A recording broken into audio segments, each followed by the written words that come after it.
the beginning of a, oh my God, of a worldwide adventure that God has graced us to just mountain moving. I mean, just tearing down walls and moving to a point where I can't even explain it. We're still in Houston, almost wrapping it up. Just want to let you all know the update what's going on. This has truly been a game. Great adventure. I learned so much from the different cultures, different people, and this is just this tip. I don't even think it's the tip of the cookie. That's right. It's like it's just the beginning. It's the beginning. I'm so excited, and I just want to say how much I just love all of Jesus so much. But if you don't have this in your library, you know you gotta go get it.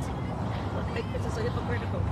And what really blessed me was that to hear the voice and to hear the mindset of so many other people.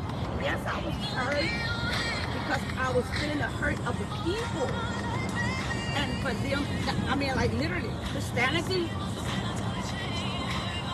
it has blood on that name. Where I found out that a lot of people really didn't want to associate and don't associate themselves with that name Christian. I mean, instead, and I'm asking them why. And God on the throne knows this is what they would say. Because they're too judgmental. Or they don't listen at this. They greet you, instead of greeting you with love, they greet you with rejection. Oh my God, my heart just fell because every stop on this journey, everybody was saying the same thing.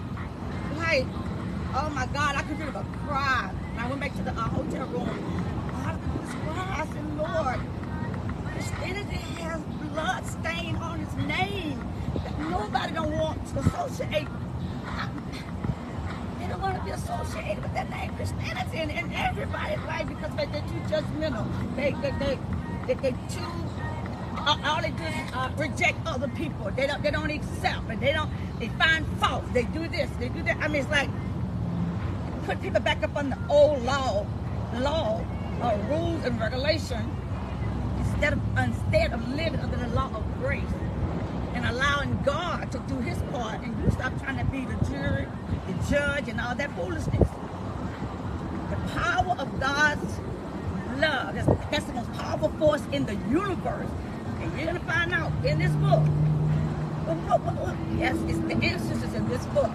God has given me such powerful revelation that I know He has given it to me. And this is why He said, take it. Babies, this thing is gone. I mean, it's really worldwide, regardless.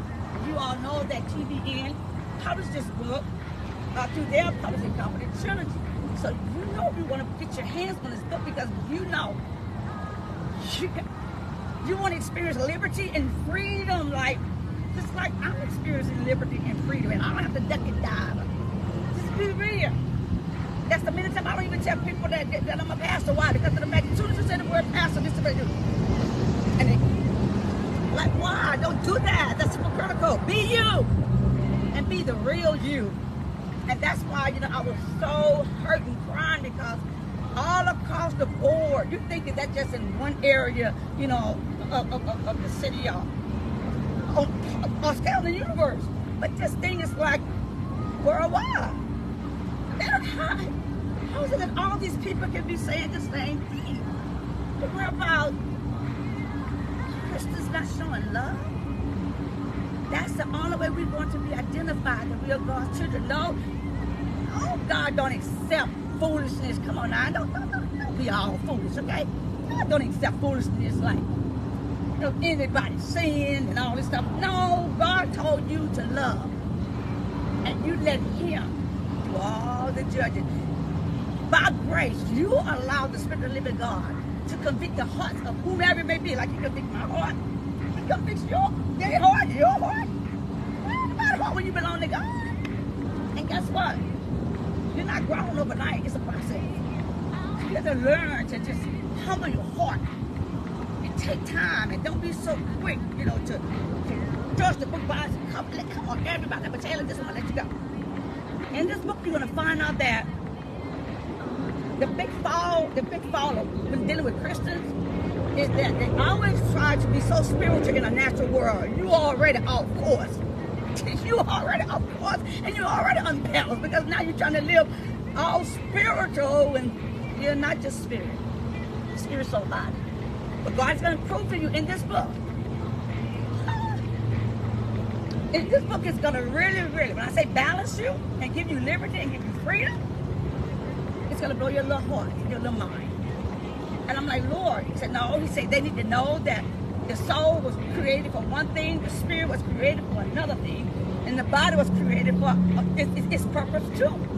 So this is why, like, you know God got you, right? That's why I wanted to play that song. Like, you know God got you, right? He got you. I'm so excited. We're almost wrapping it up and ready for the next move. That God be glorified. But I love you all. I'm not going to hold you long, but just look at it. It's beautiful. It's not. And guess what? Everybody stopping. This van alone was a ministry to people. Because everybody was stopping, bumping to one another like, what's the word? And so everybody was intrigued and inquisitive about what's going on, what's this all about? What I need to know. And the Holy Spirit just broke it down in love so that the people can understand what's going on and how you're confessing to be a Christian, but yet you're hurting people so bad because of the fact of their lifestyle, of what they do and what they don't do, how they dress, how they speak, Shut up, because no human being's soul is saved. I'm going to say it again, and I'm going to say it over and over and over again.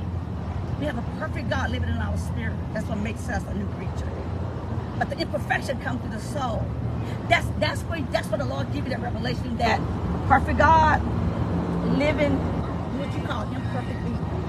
Because every man's soul has to be saved. And I mean, it's a daily thing. It's not just something that, this is something every day you have to be able to renew your mind. Renew your mind. Every day, every day. Because the enemy is trying to plant seeds in the mind, messing people up.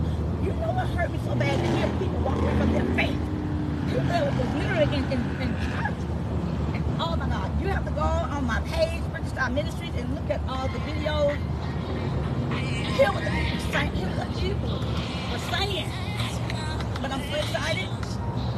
It's a little hot outside right here, and I'm about to cut it short, but I want you all to see the great work that God is doing. Isn't that so beautiful? This is what you call real ministry. And God don't want you ducking and diving and hiding and all this kind of foolishness. That ain't what God wants. God saved you to be free. There are boundaries and boundaries. God give you that type of wisdom. All right.